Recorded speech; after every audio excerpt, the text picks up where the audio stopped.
I am with Momentum Mario Arrizon. Hey, Mario. Hey, And, Larry. we've had so much fun talking, and we got into a subject that we're both super excited about because it's how we change our life and how we continue to go forward and stay excited.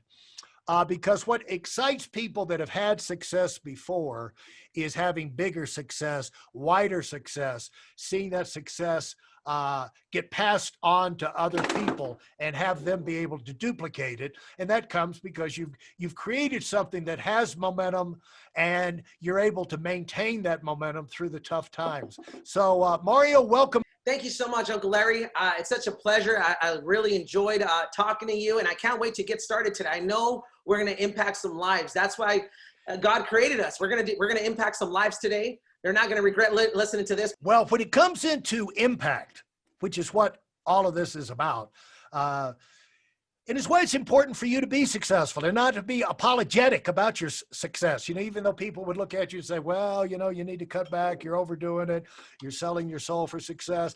And these are people that are well-meaning but ignorant, and they can be your own family and friends and things like that, but they're in their world where you get paid a salary. You're in a job with a corporation where they're probably going to just fire you, get merged with another company and your job's eliminated. You're really stupid to put in extra effort into a no-win situation. And that's been their experience. But they don't understand what it's like to be in a business of your own, or be in a business where you have unlimited opportunity and where you control your destiny.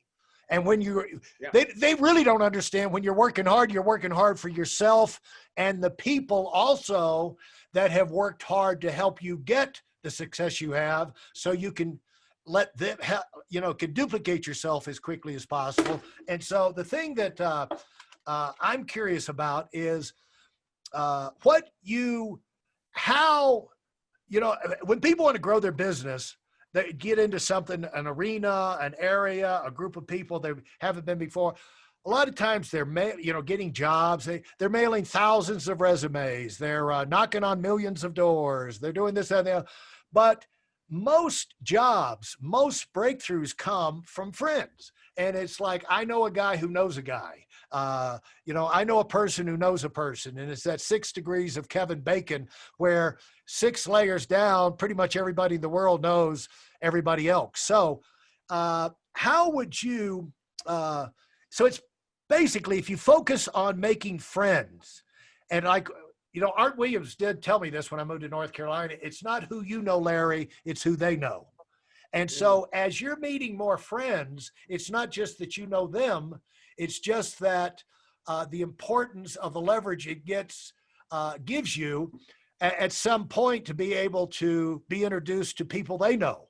And if people come to know you through a friend, somehow you're accepted in a way that takes forever if you just bump into them on the street and try and strike up a relationship that way. You can do it, but it's just so much harder to develop a rapport and a friendship that way. Whereas if I'm visiting you at your house, and by the way, your cars last time were the G-Wagon. It was the Lamborghini, not Ferrari. And then you had the Tesla. Yes. So what do you have now? What's in the garage now? My wife surprised me with a new Rolls-Royce Wraith. Wow. Yeah. Wow. Awesome. What color? It's white. All my cars are white. I like white's awesome because they don't get dirty that fast, Larry. Yeah. I was curious to see if the pattern had gotten broken. And oh, congratulations. I can't wait to see it. But what has expanding your business and going, how has the technique of friend-to-friend growth and expansion allowed you to get where you are today? Well, it's the difference between addition and multiplication, right? When you use the warm market and people that like you and trust you, you're going to multiply, you're going to explode. It's going to be a whole nother level. When you do it the other way, it does work, but you're growing by addition, little by little, because the credibility is not there. But when I told my friends about, hey, this is what I'm getting into, can you help me out? And I did that, it erupted because the credibility was there. So people try to do it by cold market, and they have success, but to have an explosion, to get it done faster, it's through relationships, through the warm market. There's something special with that. So that's how I build my business, through the warm market. And I taught people to do that too. You know, take care of your people. And guess what? One day your people will take care of you. Yeah. And it's kind of the trouble with the cold market is it's self-limiting. Because if it's one thing, if you're out there and you have to cold call, and everybody in sales at one time of their life has had to do that for a brief period anyway. But if you've got 50 people out there knocking on the same doors, it's like, what are you guys, a plague? You know, it's just like somebody was just here. Someone just called 5 minutes ago. What is it? And you just lose. Like, I have heard this, that you can't oversaturate your market, but you can pollute the market, you know, by people just going out and annoying people, you know, like that. And so the way you build momentum and still keep the powerful, positive reputation is friend to friend to friend. Tell some stories of how that's dominoed out. That chain has worked in your business with some of your original people. Absolutely. So for example, like with some buddies in the business, you know, the credibility is there. I ask them, like, especially they're getting started, I want to show them the ropes. I let them, some of their financial companies don't let them talk to their friends and family. It's a conflict of interest. I do that, like, hey, let's help your family and friends first. Who do you love? Who are people that, you know, you want them to be insured, to have their finances in order to get out of debt? Like, well, first person I care about is my mother, my sister, my best friend. Perfect. Let's do that. And once we do that, they see what we do. I'm always in the growing business. If I like their attitude, I like their mindset, I say, hey, do you mind if I share with you how we get paid? And we get them involved. And guess what? They know another 10, 25 people that the person I was trained doesn't know. And then it just keeps on growing and growing because we deliver on our promises. One thing is, you can talk all you want, but if you're not delivering, guess what's also going to spread? That you don't take care of what, you're not a man of your word. You false promises. So for me, Larry, in the beginning, I was so excited. I was so unorganized that I say, I need to slow down a little bit, make sure I'm organized, have the right team by my side to make sure I come through on my word, and an explosion happened, you know? So, and it's not just in the sales world, folks. You know, I got the privilege of knowing a lot of people in a lot of industries. And let's just say you have an investment company, a hedge fund, or I've got some friends that have, they syndicate horses, Mario, or they have, you know, or they syndicate real estate. And, you know, like there's one fellow, I don't know if I've interviewed him yet, but I'll get to him eventually. But he's like a young guy. He's not yet 30, worked 5 years for somebody else, learned the real estate market, putting together deals and all. And in 5 years, starting from scratch, he and his friend, they're up to 650 separate investors. 600 is, and to get in, you have to come up with $100,000. So just to know, 650 different people have. So I said, let me ask you this. I said, how many of the, you know, it's like in our business, how many did you directly recruit? I said, how many of those did you go out and directly get? You know, it's a very low number. And I said, so what you're telling me is that you've got guys and they went and they didn't make any money at it, you know, but it was a good, because like you said, if it's a good deal, if you impress people with your quality and your attention to detail and respect for them and their resources they put under your control, you're going to talk to your friends about that because there's not a world full of those. And he said, yeah, we've got people that have got 25 of their friends in, 10 of their friends in, you know, like that. And it turns out, even in the investment world, it works the exact same way. You know, if it's syndication, if it's real estate, if it's whatever. So this is a technique you're stupid not to use. You know, friend to friend to friend, go make friends. Yes, absolutely. It's the best way to do it. And anything, that's how you can actually multiply. You know, it's the difference between addition and multiplying. So yes, Larry, you're 100% right on that. And it's key to maintaining momentum, because since you're dealing with a network of friends, there's a consistency there that people are not going to go in and out. Where if you have 100 sales to friends, if it's investments or whatever it is, shares of a horse or financial products, if 100 sales to cold call people, to people you never knew before, versus 100 sales to people that are in your network of friends, the 100 sales from the network of friends are going to be much more stable and allow you to do the momentum, because momentum means you're growing more than you're dropping. So it's one thing to get all these things, but it's another thing to get in reverse gear when things get tough.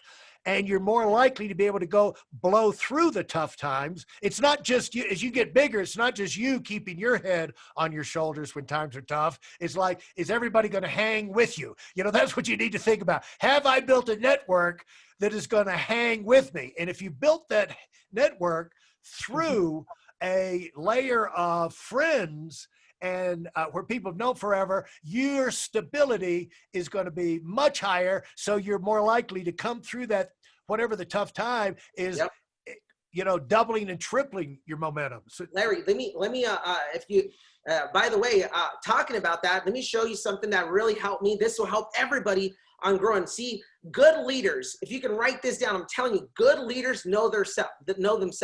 They know their weaknesses and they know their strengths. That is super important. Good leaders know themselves, but great leaders know their people's strengths and weaknesses. Right, exactly. Because you're only as good as your team that's around you. I'm telling you. So this is super important. So this is where I did a mistake. I'm telling you right now, if you apply this, it's going to be a game changer. Start creating momentum. So look, there's a difference between delegation and dumping. See, what I did in the beginning is I figured out my weaknesses and I put the team in place and I just dumped my responsibility on them. And you know what happens in the beginning? They do a good job. But once you just dump that on them, they realize, guess what happens? They realize, like, wait a minute, they're not even checking up on me. So if I do good or I do bad, doesn't matter. It's up to me. Yeah. And your job is to delegate. So delegate is that you put that responsibility on them, but you check in. All right, show me your progress this week. How are we doing? So now, guess what? That's true delegation. And when I started doing it, I realized how to really move people. It changed everything. And your job as a leader, look, everybody's different. Everybody gets moved differently. Your job as a leader, see what inspires people, what gets them to move, because you get the least out of your people when they feel they have to do it. You get the most out of your people when they feel they get to do it. They want to do it. So your job as a leader, say, okay, this person, let me give you an example. Shaquille O'Neal is one of the greatest, most dominant centers of all time. But imagine I play him, me as a coach, I play him like, hey, all you do is you're going to shoot free throws for us and you're going to shoot three-pointers for us.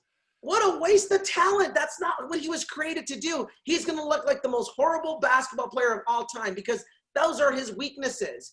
And my job as a coach, as a leader, I didn't know that. What I need to do is I need to put, hey, you're good at shooting, you're good at dominating, and you place people in the right positions and watch your business take off. You're going to have to take one step back to move 10 steps forward, but I promise you, it's very important that you write down your weaknesses, you write down your strengths, and then you can delegate that. My goodness, you watch the momentum that starts happening in your business. And you learn that by observing them. What do they enjoy the most? What do they do and they really light up? Even when we would do meetings, I always tried to break, I knew meetings are boring, so I'd always try and break them up into little segments. And I would have lots of different phases because I knew people would get sick of anybody in the front of the room if they had to listen to them all the time. So what I do is whatever little thing any one of my leaders was good at, somehow they could explain that part better than anybody. I'd have them up for that part, and then because I could showcase them and they could showcase themselves. And as a result, they walk off the stage feeling like $1 million because they got such a good response from the audience because they were good at explaining that thing. And so all of a sudden, the audience is fired up. My leader is fired up, and I'm preparing them to be independent and do the whole thing on their own, step by step. By the way, Larry, what I wanted to share with also on how to create momentum on what we're talking about is this. When exactly what you said, like when there's a meeting, Larry, when I add competition, so whenever you feel like your people feel like they have to do it, for example, we had to make 100 appointments. And you know what? I had a group that a small group of 30 people that had to set up 100 appointments. Oh, we're going to knock this out in minutes. Larry, you're not going to believe it.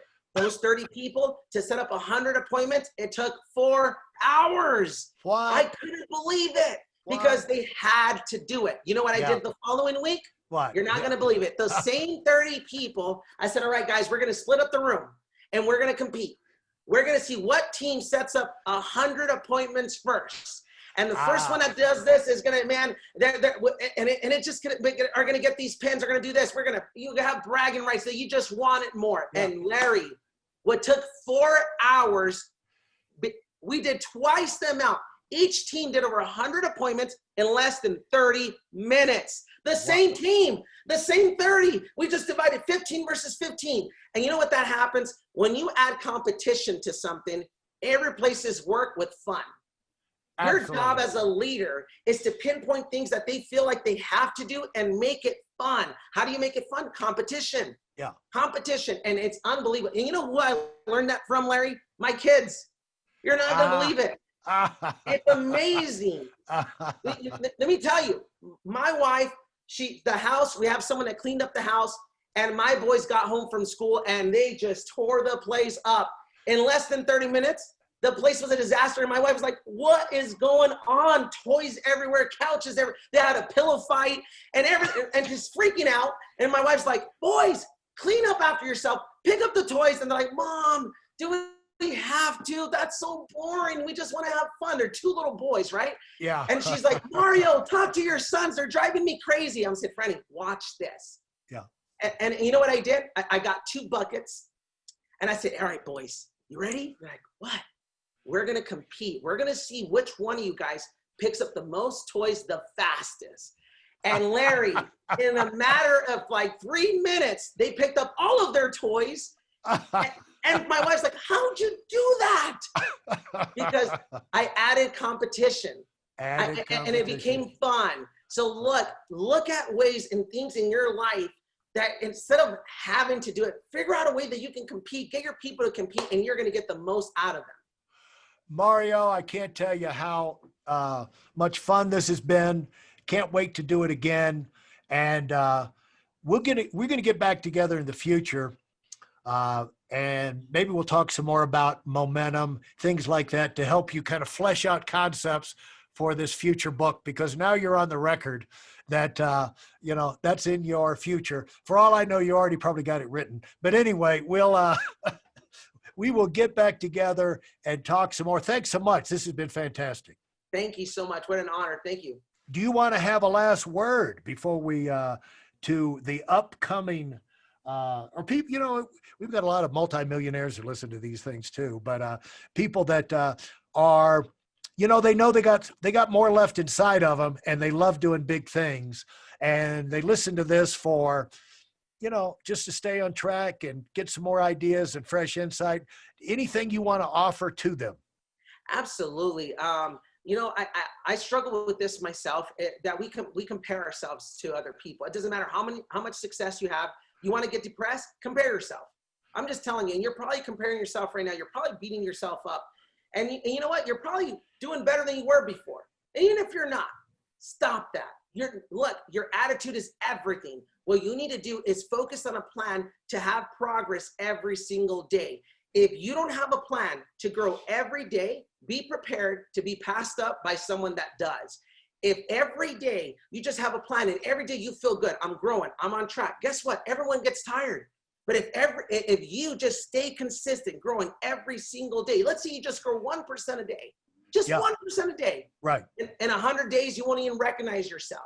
Right. And you feel good. So I challenge you, don't get discouraged. Keep at it. It is so darn worth it. And one day you're going to inspire the masses because you decided not to throw in the towel when things got tough. Yeah. And it's great. Giant steps. It's great when you can run, you can take leaps and bounds, but the baby steps count too. You know, just keep some days. All you can do is baby steps. But if you keep stepping, you're going to get much further down the road, much higher up the hill than you ever could imagine. And the thing, that Mario and I and all of us will tell you is it is so much more rewarding than you think it's going to be. And Mario, I'm sorry, I got a story that you triggered me. I'm just telling you, you triggered a story that they need to hear this. Okay. See, you need to realize that tornadoes and hurricanes get all the press. They get all the news. They're big steps, right? Right. But termites do more damage than hurricanes and tornadoes combined. See, it's not the giant things that are going to destroy you. It's the little steps every day. It's the little bad habits that we do every day that can hurt you. See, it's those little termites. And also in the opposite, it's those little steps every day that can build you up.